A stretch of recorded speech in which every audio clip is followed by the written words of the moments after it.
ఓం శ్రీ మహాగణాధిపతయే నమః. శ్రీమాత్రే నమః. ప్రతి ఒక్కరు కూడాను నవగ్రహాలు అంటే ఏమిటి, నవగ్రహాల వాడి గురించి తెలుసుకోవాలని అందరికీ కూడా ఆతృతగా ఉంటుంది. ఏమిటి నవగ్రహాలకు మనం చేస్తే నవగ్రహ ఆరాధన చేయడం వలన మనకు ఏమి లాభం కలుగుతుంది అని అందరూ అనుకుంటూ ఉంటారు. ఇప్పుడు ఈరోజు మనము నవగ్రహ ఆరాధన చేయడం ఎలా చేయాలి, ఎలా చేస్తే మనకు శ్రేయదాయకము తెలుసుకుందాం. ముందుగా మనం దేవాలయానికి వెళ్ళినప్పుడు దేవాలయంలో ఏ దేవతామూర్తి ప్రధాన దేవతగా ఉంటారో, అంటే శివాలయానికి వెళ్ళినప్పుడు కానీ రామాలయం వెళ్ళినప్పుడు కానీ ఏ దేవాలయంలో ఉంటారో ముందుగా ఆ దేవాలయానికి వెళ్ళి ఆ దేవాలయంలో మూల విరాటను అనగా స్వామిని వెళ్ళి స్వామి వారికి నమస్కారం చేసి ప్రదక్షిణ కైంకర్యాలు మొత్తం పూర్తి చేసిన తర్వాత నవగ్రహాలకు వచ్చి నవగ్రహ ఆరాధన నమస్కారం చేయాలి. అంతేగాని ముందుగా నవగ్రహాలకు చేసి కాలు గడుక్కొని అంటారు, ఫస్ట్ కాలు గడుక్కొని వెళ్ళాలి, తర్వాత శివాలయానికి వెళ్ళి నమస్కారం చేయాలి. అలా చేయవద్దు. అవకాశం ఉన్నంత వరకు కూడాను ముందుగా దేవాలయానికి వెళ్ళి స్వామివారికి నమస్కారం చేసి ప్రదక్షిణ చేసి తర్వాత నవగ్రహ ఆరాధన చేయాలి. నవగ్రహ ఆరాధన చేసేటప్పుడు చేసిన తర్వాత ముందు కానీ వెనక కానీ కాళ్ళు మాత్రం కడగరాదు. ఆ విషయాన్ని ప్రతి ఒక్కరు కూడా గమనించాలి.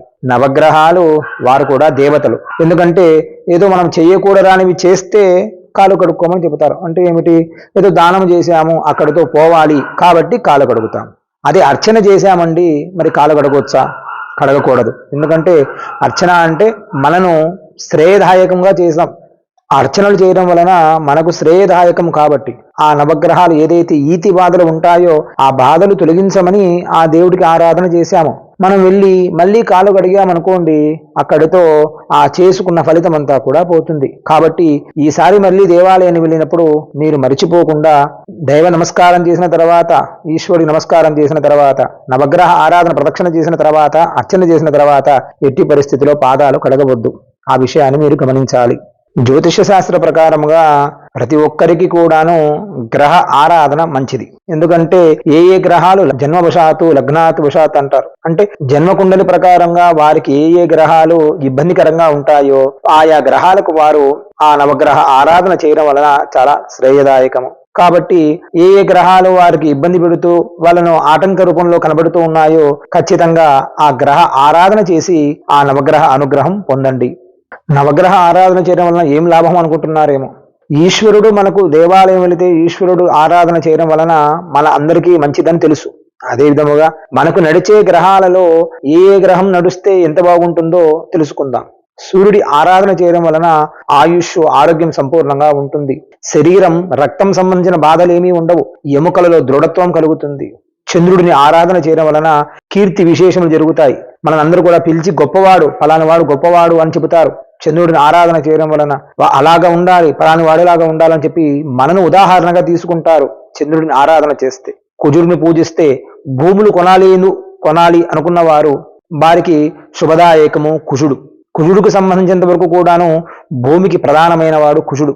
అంతేకాకుండా రుణములు అప్పులు సంబంధించిన బాధలు కూడా తొలగించేవాడు కుజుడే. ఎందుకంటే కుజదోష నివారణ సిద్ధిరస్తు. సంతానము కుజుడికి సంబంధించిన వాడే. లేదు వివాహం కాలేదు, కుజుడికి సంబంధించిన వాడే. ఇవన్నిటికీ కూడా కారణం కేవలం కుజుడు. కుజారాధన చాలా విశేషం. తదుపరి బుధుడు పూజించడం వలన బుద్ధి విశేషముగా ఉంటుంది.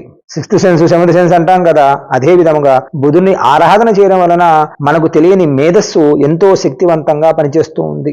మనకు రేపు పొద్దున ఏం జరగబోతుందో కూడా తెలిసేంత శక్తి ఆ బుధుడు మహావిష్ణు రూపంలో మనకు ఇస్తాడు. తదుపరి బృహస్పతి. గురువుని ఆరాధన చేయడం వలన ప్రతి వాడికి జాతక చక్రంలో గురు బలం అని ఒకటి ఉంటుంది. ఆ గురుబలం లేకుండా ఎవరు ఏదీ చేయలేరు. ఇల్లు కట్టుకోవాలి, గురుబలం ఉండాలి. వివాహం కావాలి, గురుబలం ఉండాలి. సంతానం మన మాట వినాలి, వాడు ఉన్నత స్థితి జరగాలి, గురుబలం ఉండాలి. ప్రతిదానికి కూడా లంక ఏది వేసి ఉంటుందయ్యా అంటే గురుడు లేకుండా ఏ పని మనము చేయలేము. కాబట్టి గురు ఆరాధన మంచిది. శుక్రుడిని పూజిస్తే తేజస్సు కలుగుతుంది, ధనము కలుగుతుంది. ధనం మామూలు ధనము కాదు, శుక్రమహర్దశ అంటారు. శుక్రమహర్దశ అంటే ఏమిటి, మన కింద ఉన్నవాడు ఉన్నట్టుండి ఒక్కసారిగా పై స్థాయికి వెళ్ళిపోతాడు. ఆ అనుగ్రహం ఎలా వచ్చిందయ్యా అంటే వాడికి ఏమయ్యా శుక్రమహర్దశ నడుస్తుంది అలా అంటారు, వినుంటారు కదా. అది శుక్రుడు చేస్తాడు కేవలం. శనైశ్వరుడు శనైశ్చరుడు ఆయన ఆరాధన చేయడం వలన 1 కాదు 2 కాదు అన్నికీ కూడా ఇచ్చేవాడు శనైశ్చరుడు. అతడు మనకు ఏలినాటి శని అంటారు, అష్టమ శని అంటారు, అర్ధాష్టమ శని అంటారు, శని మహర్దశ నడుస్తుంది అంటారు. అన్నిటికీ కూడా మూలకారకుడు శనైశ్చరుడు. ప్రాణాలను నిలబెట్టేవాడు, ఆయుష్ నిలబెట్టేవాడు, ఆరోగ్యానికి సంబంధించిన బాధలను తొలగించేవాడు. అన్నిటికీ మూల కారణం శనేశ్వరుడు. కాబట్టి శనేశ్వర ఆరాధన మంచిది. ప్రతి శనివారము మీ దగ్గరలో ఉన్న దేవాలయానికి వెళ్ళి శనేశ్వర అర్చన, శని పూజ, తైలాభిషేకం, తిలార్చన చేయడం వలన కూడా చాలా విశేషం ఉంటుంది ఏలినాడి శని నడిచే వారికి. తదుపరి రాహు మహర్దశ అంటారు. రాహు నడుస్తున్నంత వరకు కూడాను వాడు విదేశాలకు వెళ్ళాలన్నా, విదేశాలలో చదవాలన్నా దానికి మూలకారకుడు రాహువు ఒక్కసారి మన గ్రహం ఎంటర్ అయ్యాడు అనుకోండి, రాహు వలన వచ్చే లాభాలు చాలా ఉంటాయి. వాడు ఏ స్థానం నుండి ఏ స్థానాలకు వెళ్ళాలంటే వాడు ఉన్న స్థానం నుండి, ఇప్పుడు హైదరాబాద్లో ఉన్నామనుకోండి, ఇక్కడ నుండి వేరే దేశాలకు వెళ్ళాలంటే దాని మూల కారణం రాహు తప్ప ఎవరు ఈ స్థానాన్ని పూర్తి చేయలేరు. ఆయనను ఆరాధన చేయడం వలన విదేశాలకు వెళ్ళాలనుకున్న వారు విదేశాలు వెళ్ళవచ్చును, లేదా ఇంకా ఉన్నత స్థితి వెళ్ళాలి అనుకున్న వారు కూడా ఈ రాహు వలన సాధ్యమవుతుంది. తదుపరి కేతువు కేవలం జ్ఞానాన్ని ఇస్తాడు. మనకు కారుకు స్టీరింగ్ ఎలాంటిదో అన్ని గ్రహాలకు కేతు అలాంటి వాడు. అంటే ఏమిటి, మన బుద్ధి సరిగా పనిచేస్తుందా లేదా అని ఎప్పటికప్పుడు మనం టెస్ట్ చేసే విధంగా ఉంటాడు. ఇప్పుడు మనం దేవాలయం వెళ్ళి నమస్కారం చేసి ఆ స్వామి ఆరాధన చేద్దాము అనుకున్నాం అనుకోండి, ఆ సమయంలో మనకు ఒక ఫోన్ రూపంలోనో లేదా ఒక మనిషి రూపంలోనో వచ్చి దానికి అడ్డుకట్టగా వేస్తాడు కేతువు.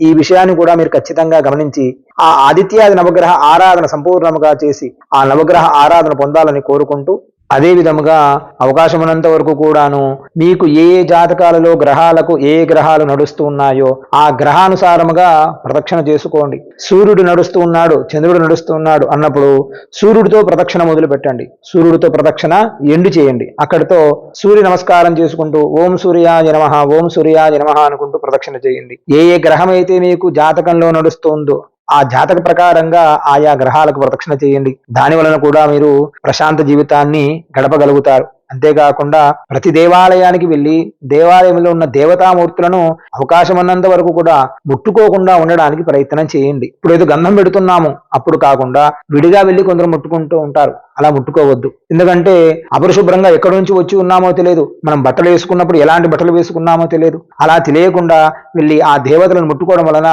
మనలో ఆ శక్తి ప్రవహించినప్పుడు మనకు తెలియకుండా ఏదో ఒక నెగిటివ్ ఎనర్జీ కూడా వస్తుంది. అలా కాకుండా మీరు పరిశుభ్రంగా ఉన్నామండి, ఏదో పంచగట్టుకున్నాము, మంచి వస్త్రము వేసుకున్నాము అని అనుకున్నప్పుడు ముట్టుకోవడం వలన చాలా మంచిది. దేవాలయానికి వెళితేనే చాలు, ఆ దేవాలయంలో ఉన్న యంత్రశక్తి వలన మీరు అనుకున్న కార్యాలన్నీ కూడా జరుగుతాయి. ఈ విషయాన్ని మీరు తప్పకుండా మరిచిపోవద్దు. ఈ విధముగా అందరం కూడా ఆ దేవతా అనుగ్రహం పొందడానికి నవగ్రహ ఆరాధన చేస్తూ ఆ ఈశ్వరానుగ్రహం పొందాలని కోరుకుంటూ మీ శ్రీకాంత్ శర్మ.